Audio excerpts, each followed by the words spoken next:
Welcome to Career Journals. I'm your host, Faye, and in each episode, we talk to professionals in different industries about their careers, personal growth, and everything in between. If you're in school or just figuring it out, we're here to help. Help explore what's out there and how to get you there. Hello. Hey, Luther. Thanks for being What's on the up? podcast. How you feeling today? Oh, I'm great. How are you? Feeling good, feeling good. Let's start with a very easy question. So tell me about your background and where you grew up, and then, how you got into your current profession. So, like Sis said, my name is Luther Jones. I'm from Blairsville, Georgia, a small town up in the North Georgia mountains. I was lucky enough to have a full scholarship to play football at Kennesaw State. Played there. Then I went into coaching and teaching, which I do now. I'm a special ed teacher as well as a coach. And I also just started a career last May. I also travel around the country working with pro athletes, football, baseball, basketball, and I've done some volleyball, doing youth camps for them. So I work hand in hand with pro athletes and college athletes as well. Talk me through how you got into college. So even before you went into your profession right now. So with football, that experience, and then what was it like to coach right after playing? Like, was there any similarities there? Was there a huge difference? Just like walk me through that. Well, it was different. You go from playing Division I football. So football is you're there. You're obviously a student, but you're a student athlete. They kind of own you in a way because they are paying for your school. So football is life. And then you go into the high school where these kids have a whole nother life other than football. So it took me a year or so to get used to, you know, how to speak to kids and, how to find their trigger points, how to find what motivates them, what don't motivate them. And, Yep. the college game is great, but people don't understand the high school game is all about relationships, relationships, relationships. Whereas the college game has kind of got away from that with the transfer portal and all that. Some teams still Yes, do it, but it's kind of got away from it. definitely. I'm more motivated you to go into teaching when it comes to working with young people within, I think, mostly minors, and then like also working within youth camps as well. Like, what was that importance behind that? Why that segment? So at a young age, I always knew that I wanted to teach special ed. So I teach special education. So I teach kids with disabilities. And I always have told myself that, you're going to coach, but you're also going to teach. And I wanted to teach kids that, that may not, where a win for them looks different than an athlete's win. For Yes. our kids, the kids that I work with every day, a win for them may be figuring out this math problem that could have figured out, but most kids figure out when they're in fifth grade, they're figuring it out in 10th. And just to see their joy and how happy they get and just being there for these kids to know that I love them. You Yeah. build that relationship to know, like, I care about your education, but I care about you. I care about your soul. I care about your heart. I care about what you're going to do after high school. If that's college, that's great. If it's not college, there's a lot of great opportunities out there that are not college. There's tech school, there's the army, there's all kinds of great things. And I tell Yes. kids often, tech school is a great place to go for a lot of our kids. And that's where they need to go. A 4-year university is not for everybody, and we shouldn't be pushing it on it. That's a great point. I love that perspective because I feel like there's a lot of pressure when it comes to what to do after high school, what's the next step, like right after when you're graduating. And that's the whole reason why I started this podcast as well, to let people know there's so many other options outside of Right. just a 4-year education, so many other careers out there than just doing that research, looking and seeing what's out there is it's a great Right. step. What Right. was what's your approach when it comes to mentorship? Like what impact do you hope to give So to the young I people? always Yeah. tell people, first you got to get to know them. You got to get to know them. You got to get to know who they are, what motivates them, what they want to do in life. You can't ever reach somebody till you know them and you kind of know what they've been through. You don't try to put yourself in their shoes, but you kind of try to make sure that they're able to see that you understand that you're with them. Because if you're not, it's easy to say, "Hey, I understand what you're going through," but really you don't understand because how people deal with things are so different. So really, my goal is to make sure a kid understands that if they're in trouble and they need somebody to call, that I'm that person. Yeah, I love that. And what's are some common misconceptions when it comes to your career, when it comes to with sports, and also within the classroom as well? What do the people usually don't understand, like looking from the outside in? Well, what people don't understand, and I'll start with athletes, is these kids are dealing with so much stuff. These kids are dealing with mental health. They're dealing with D1 or bust, which is not true.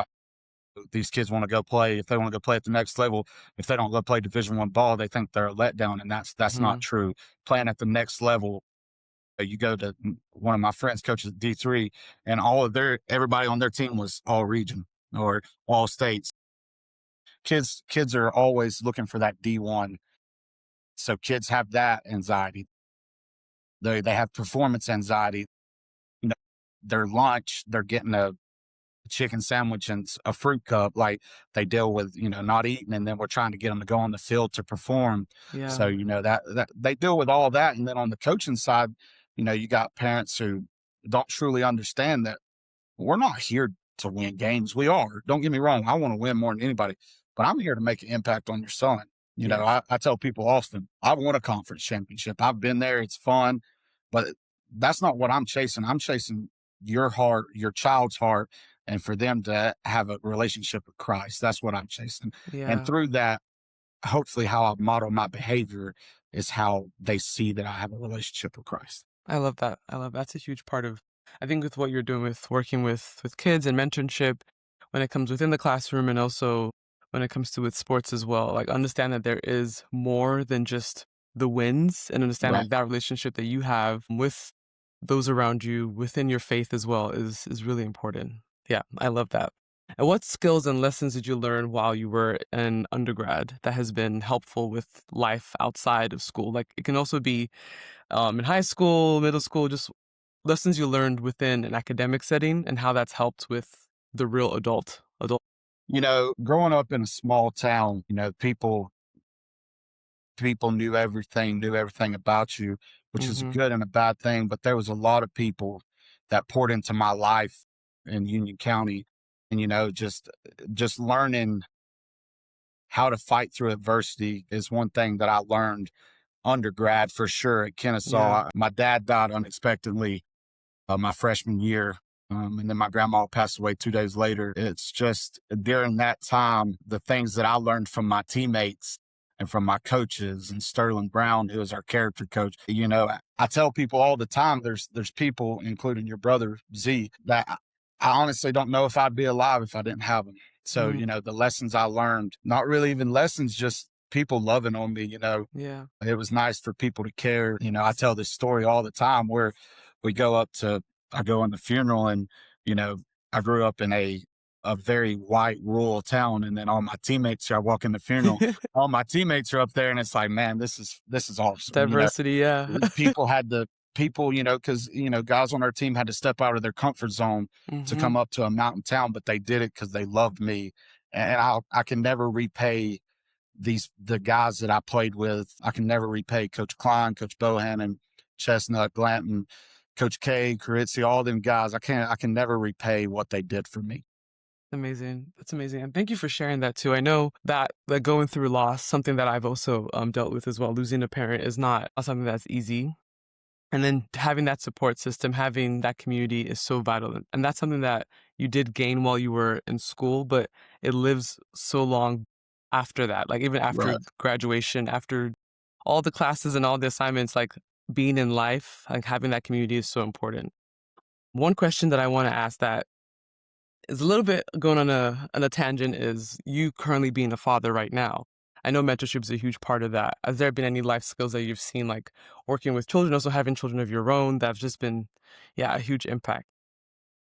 So one thing I learned early is you can't treat your kids like your players. You gotta leave the game at the field. And when you get home, you gotta be a father. Yeah. It's That's one thing I struggled with is, my wife being the warrior she is, she kind of helped me through that was, being a father is different than being a coach. Both are great, but being a father is the greatest thing in the world, but it's probably the hardest thing in the world. I'm just being honest with you. It's hard. It's stressful. I got three little people through 6 eyes looking at me. every move I make, watching my mouth, you got to do all that. But the skills I learned were, win the day. That was our motto at Kennesaw. Like I wake up every morning and I try to win the day. I've personally have dealt with mental health stuff and continue to work on that. But I know God has a plan for my life. When my dad died, I didn't really understand why I was angry. People often don't understand you can be angry with God. It's okay. God's okay with that. He still loves you. He still loves you. He still wants you how you are. You can be angry. When you have something happen in your life, be angry. That's fine. That's fine. But just know he's still there and he has a plan. I never knew that, that December when your aunt texts that, that y'all's dad has Yeah, passed away, that it hit me like some rocks. But I said, maybe that's why it happened. Maybe it's where I could be there for y'all. And, exactly. that was hard. It was hard seeing what y'all had to go through. And, you know, people don't understand that when I go through it, it was hard, but I could kind of control it. But when I see other people going through it, it's really, really hard for me because Yeah, I don't know what they're feeling, but I know that there's nothing nobody can say to make it better. There's really yeah, not. And, just tried to be a friend and listen. And, with y'all's situation with dad still being in Nigeria and y'all come, yeah, it was I learned to thank God for what I did have. I got to see my dad every weekend. He worked on the road, but I got to see him all every weekend. I learned to thank God through those trials yeah, that it was going to be okay and that, that there's an end goal for all of us, but that end goal may look different for us than what God's end goal is for us. So, definitely. kind of went on a tangent there, but being a father is hard, but everything that you learn through adversity will prepare you for that. But also you got to understand being a father or a mother or anything is different than anything you've ever done in your life. But, I tell people this all the time. My wife is the strongest person I've ever met because when I'm on the road or working, she's supporting me, but she's got 3 kids and I'm like, I don't know how she does it.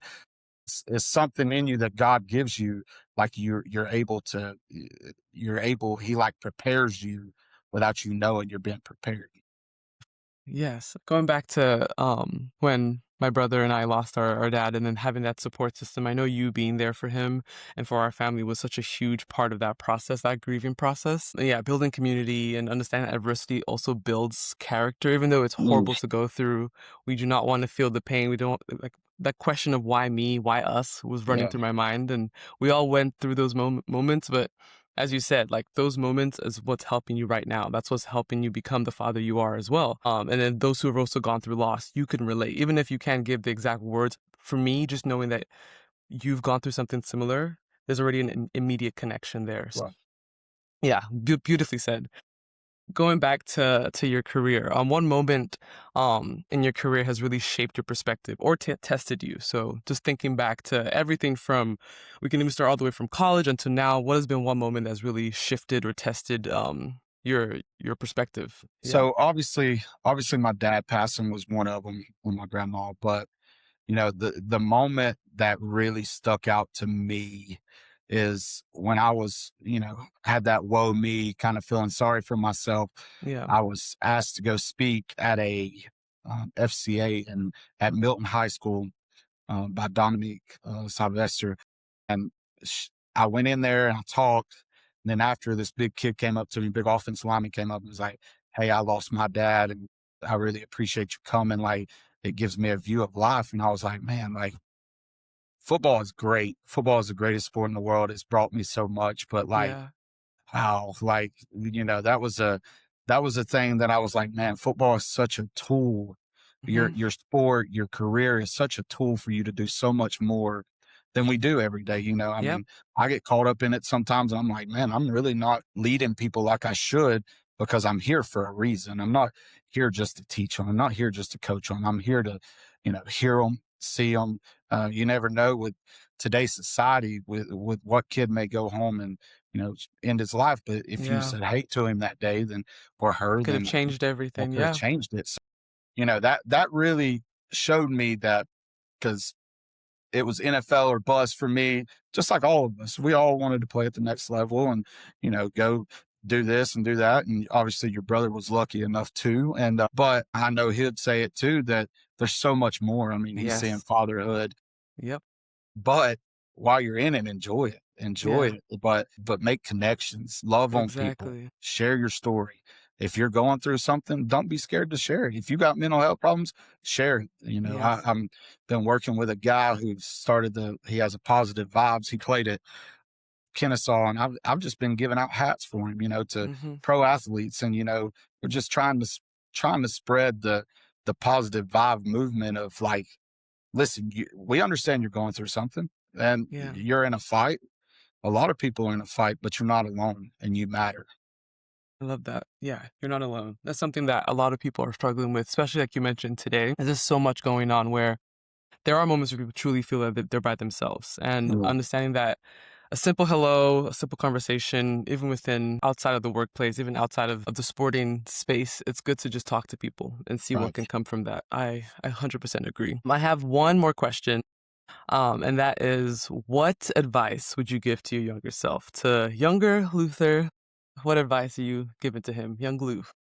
You know, I would say don't blink. You know, it's, you know, the moments you got, you know, I don't get to see all those dudes that did so much for me at Kennesaw. I don't get to see them every day. And, you know, I wish I wouldn't have went through that stage where I was so sour and so upset because, and just really, truly sat down and truly loved their friendship, because I went through a stage where I just felt like nobody was loyal to me. I was loyal to everybody, blah, blah, blah. But really, you can't live life like that. You got to just truly be in the moment, be where your feet are, love people, you know, send that message of uh you matter. You know, I keep saying that, but you know, those two words are so big because you do matter. There's so many people that care about you, and you know, but yes, just being in the moment, you know, don't blink, be in the moment, be where your feet are, and be great where your feet are. Yeah, I love that. Thanks for sharing your story. We're going to move on to our next segment, which is where we just read out a dilemma. Somebody's going through something on the internet, and then we try and give our opinion and advice. So this one starts with, I want to hear ideas on building a program. I am taking on a middle school that has a football program that's been neglected. The high school is also terrible because of lack of effort and participation. Since the high school isn't good, it doesn't have good students and are not taking sports competitively, I understand that a lot of factors go into this, but I want to change this. I'm aware this is going to take a lot of work, and I want to improve the community. The players I do coach respect me, and I just want to do right by them. So, what advice do you have to this person Well, that they do want to change this program, but there's a lot of obstacles to face? the first advice is I would find the rec program that's feeding into your feeding into your middle school, and you need to be seen. Parents need to Yes, see you. You need to shake hands. Let kids know you care about them. Let kids know that, you know, you want them to play for you, but not just for football reasons. You want them to play with for you because you want to be able to build them as young men and young women. yes, And just being seen in the community, we often forget, like, if you're seen in the community and people think you care about them, they'll do anything for you. People yes, want to know that you care about them. And then, you know, the biggest thing with talking about high school, as a middle school guy, you just got to be so supportive of the high school. You know, saying the team's terrible is not the way I would go about it. You yeah, know, not good, maybe that's fine, but I would not tell anybody that. You're helping. Your job as a middle school guy is to make sure you're feeding kids to the high school that know fundamentals and that love football, because honestly in middle school and rec and all that, they just need to love the game. I exactly. mean, At that in high age, school they need to love it too, don't get me wrong, but in high school, you know, you play for a little bit more. I mean, just being honest with you, you know, but in middle school and youth football and rec, you just need to for kids to know you care about them, you know, and mm-hmm. hold them accountable. Obviously, hold them accountable, do the little things right, but also it's okay every now and again to buy them a hamburger. You know what I Yeah, mean? Like, the way to kids' hearts is through food. I mean, right or wrong, mm-hmm. it is. You know, Yes, fellowship over a meal. You know, yes, take them tubing, go whitewater rafting. You know, that's how you build a program. You build a program by people understanding that you care about that program more than just the sport. So that's how I would go about it. I like to be seen at youth events. I've actually started a thing at our school. We do every game, football, basketball, and baseball. We do a War Eagle of the Week. We're the War Eagles. So a kid gets to come out and do warm ups and gets to go out with the captains, gets announced, gets a shirt, then gets to run out with the team. So that's kind of what we do to try to build up. Hey, listen, like, this is more than just football. Like, we want you because we want to know your soul and we want to help you Mhm. and grow you into good father, good husband, good mother, good Mhm. wife. I mean, that's my end goal is if a kid goes to NFL, that's awesome, but I want to be invited to the wedding. Yeah, That's what I want. exactly. You know what I mean? And that's a great way to put it too, because you also mentioned, like, actionable things that they could do where it's building those events. It doesn't always have to be tied to the actual sport itself, like, having things that's outside of the sport. And Right. a good point about fellowship across a meal, some of my best conversations have been at dinner with my fellow teammates or with my teachers or my peers, so I love that idea. Yeah. That's a good idea. One of the best conversations that me and Z and actually Nick Snowden had was at a Buffalo Wild Wings and Alpharetta. And You we were see? all dealing with different things. And now, we all are doing different things and all have different goals than we talked about then. But, you got Z who's killing it and what he's doing, being a great dad and husband. And then, you got Nick, who's a head football coach at 29 years old, which is awesome. And me, Mhm. I'm getting to travel across the country and work with pro athletes. Did I think this was my goal? Nah, I didn't. I didn't Things think this is change, what I would yeah. be doing. But I'm blessed. God has been so good to me because he could have said goodbye a long time Yeah. ago because I am not deserving of his grace. That's Mm, for sure. that's well put. Thank you so much for being on, Lou. This has been amazing. The advice you've shared has been instrumental. Thank you for tuning into this episode of Career Journals. If you've enjoyed the conversation or just felt a little more seen in your career journey, be sure to follow along on social media at Career Journals Podcast for behind the scenes clips, career tips, and a little bit of humor. Don't forget to check out our website articles that break down how to get into various careers, job titles to look out for, salary estimates, and so much more. Whether you're choosing your first path or making a major pivot, Career Journals is here to help you navigate it with honesty and clarity.